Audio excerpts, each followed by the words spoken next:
Alright guys, last thing we're going to look at for today is how to manage groups. So the control of user groups is a core element of Red Hat Enterprise Linux System Administration. So the user of the system is either a human being or any account used by specific applications identified by a unique numerical identification number called a user ID or UID. Okay?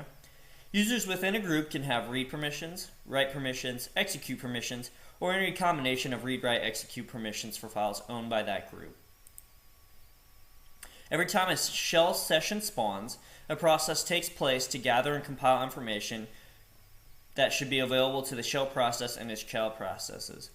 It obtains the data for these settings from a variety of different files and settings on the system.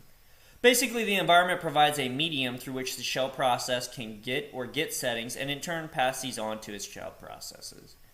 So the environment is implemented as strings that represent key value pairs. If multiple values are passed, they're typically separated by colon characters. So what we're talking about here, guys, is setting up environments for users. Okay, we're setting certain rules up and regulations for the environment when they log in. So how we can kind of manage that is in their etc profile file. Okay. So this file contains the system default settings for users who log in using the bourne shell, which is /bin/sh bourne shell. When these users log in, the bourne shell runs the commands in this file before giving the shell prompt to the user. Most of the commands are variable assignments which configure the behavior of the shell. So it says that etc profile sets the environment variables at startup of the bash shell. And the etc profile.d directory contains other scripts that contain application-specific startup files, which are also executed at startup by the time of the shell. So if we add things, we're going to be putting it in this profile.d, okay? And the system will run that as well in combination with this file and set up the environment appropriately. Let's go ahead and take a look at that file. Let's see if it's set up on our virtual machines. If it is, it's not going to have much in it.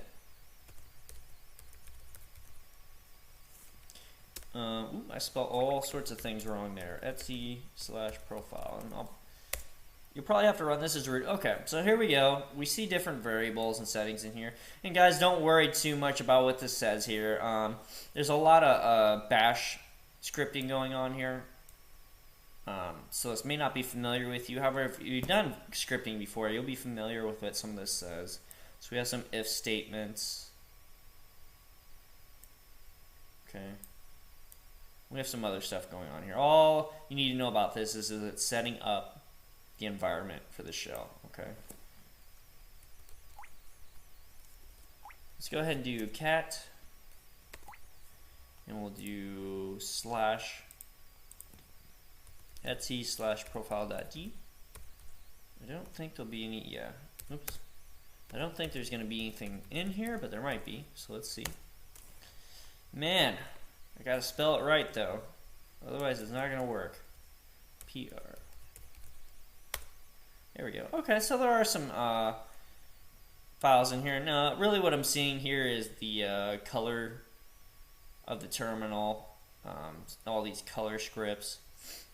Gawk are commands. Less is a command. Shell.local is the local shell.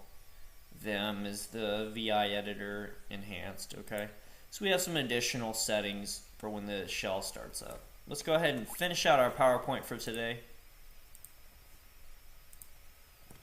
So that's what those files look like and what they do. So in summary, we went over setting policies, user file management, the etc password file, and the etc shadow file, and the etc group file, the etc shadow file, adding users, modifying users, deleting users, working with groups, setting user environments, and login configuration files. Next session, we're going to go over file system types, conventional directory structure, mounting a file system, the /etc/fs tab, or file system tab, special files, hard link files, soft link files, creating new file systems with mkfs, the lost and found directory, repairing file system with fs check, the journaling attribute, and file and disk management. Be sure to follow these links for extra help. There are weekly and monthly plans available for private tutoring sessions for system administrator management, and there's also private tutoring sessions available for Linux and Bash scripting. Thank you so much for joining me, guys, on session 5 here. Looking forward to seeing you in session 6.